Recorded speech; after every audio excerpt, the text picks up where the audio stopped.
Alagang kapatid.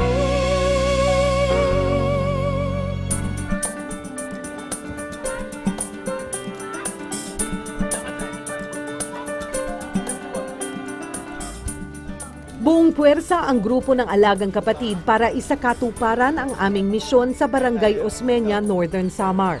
Dahil magbabagong bihis ang kanilang health center, kailangang masabayan ito ng isang medical mission.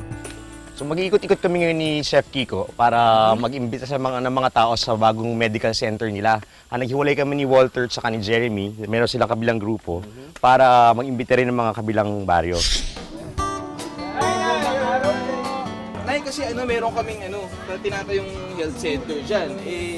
Meron kaming medical mission. Sana makapunta kayo. Pupunta kami doon. Ayan. Sama niyo po yung buong pamilya. Imbita po kami, magbubukas na po yung ating health center dyan bukas. So, pwede po tayong magpa-check up. Pati po si baby, pwede po natin dalhin para mabigyan na rin po ng libreng gamot sa vitamins. Tayo bukas meron po tayong medical mission. Punta po kayo. Yun, kasi meron kaming tinuyo po namin yung bagong health center. Magagawa po sana kami ng medical mission. Baka punta kayo bukas, meron po kaming libreng check-up at libreng gamot. Nay! Mabili! Pamilya, meron ba kayong gamot dyan? Ay, nako, tama-tama. Ay, sorry! Meron kaming medical mission mamaya. Bukas! Bukas pa Bukas! Bukas. Punta kayo. Meron tayong pwede kayong magpakonsulta. Meron tayong mga libreng gamot. Ayan. Kung kasama niyo buong pamilya. Marami tayong mga activities bukas. Pwede kayong dumaan para magpa-check up. Libreng gamot. Magkahulugan ang bagong umagang ito para sa buong barangay. Hindi na nila kailangan pang magbangka at tumawid ng ilog dahil may malapit ng takbuhan tuwing may problema sa kalusugan. Ngayon, isang bagong health center ang bubuksan.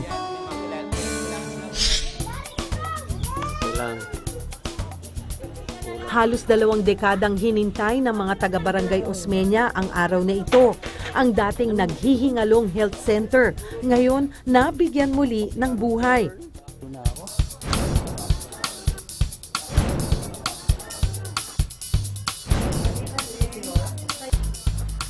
Naging katuwang namin ang Holcim Cement na nagpatibay ng humina nitong pundasyon. Todo-todo naman ang suporta na binigay namin para sa community sa Barangay Osmeña. Binigyang kulay ng Boys and Paint ang dating duma nitong istruktura. Nakibahagi sa mga programa tungkol sa kalusugan, sa kapaligiran, at doon tayo nagtugma. Nung nakita namin yung request na makatulong doon sa anniversary project nyo ng health center sa Northern Samar. Sinigurado rin ng Alagang Kapatid na maging fully functional ang health center at ang maayos na pasilidad nito ang isa sa aming tinutukan. Naging malaking problema ng barangay ang paanakan, kaya naman sinagot ng Plan International ang birthing facilities. Ang birthing facility po kasi nagka-cover siya ng more than 3, 4 hanggang 5 barangays, mga adjacent barangays magkakatabi. Dapat po, ideally, dapat araw-araw may nagsiservisyo ng midwife. 24/7, ibig sabihin 24 hours a day. Ngayon may dahilan na para magdiwang, kaya sinimulan na namin ang pistahang barangay. May inihanda ang ating mga resident chef na sina Chef Jeremy at Chef Kiko, katulong ang ilang misis ng barangay. At para mas maging bongga, may litsunan pa.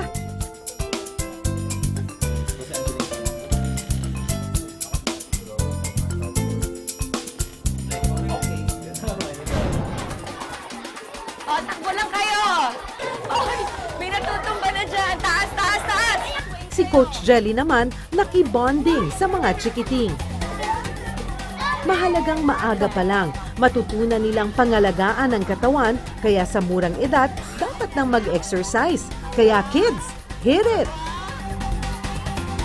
3, 2, 1! Ang ordinaryong araw, ginawa nating mas masigla, mas masaya, at talaga namang espesyal para sa ating mga kapatid. kumpletos recados na. Diba? Ang alagang kapatid. Tsaka dito talaga kami para alagaan po kayo. Yes. Yes. Walang mapagsidlan ang aming kaligayahang makita ang tagumpay ng proyektong ito.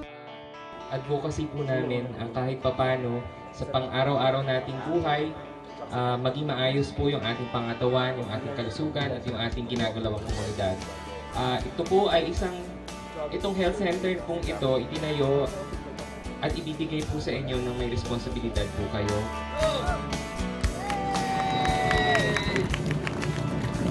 Ang health center na ito ay pamamahalaan ni na Doc Jocelyn Galvez, ang resident doctor ng barangay, at Alma, isa sa mga barangay health workers.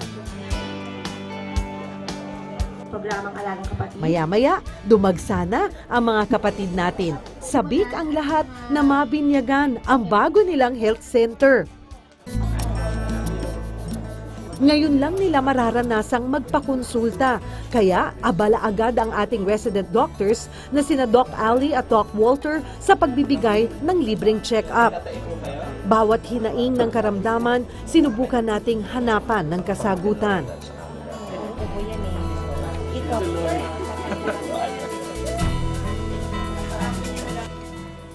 Mahalaga rin siyempre ang mga kinakailangang gamot ng barangay. Kaya sa tulong ng ating sponsors, napuno ng libreng mga gamot ang health center.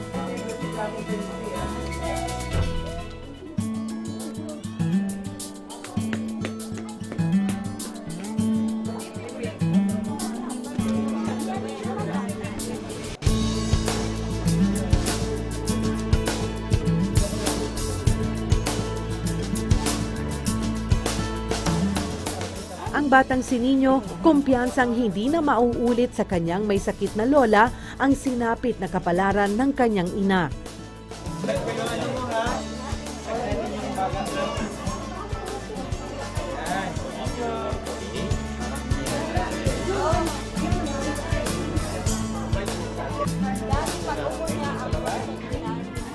Masabi ko po ang pagbabago na maluwag na at saka maganda. Pasalamat kami kasi pagka may mga aksidente dito sa amin, may mapupuntahan kami na malapit kasi naman pupunta pa kami sa Lote, malayo.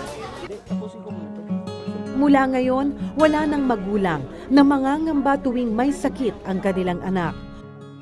Wala na ring inang nagdadalang tao ang malalagay ang buhay sa peligro. Ngayong araw, magsisimula ang unang hakbang para sa mas maayos na kalusugan ng buong barangay dahil ang minsang ipinagkait na lunas sa kanila muling magiging abot kamay na.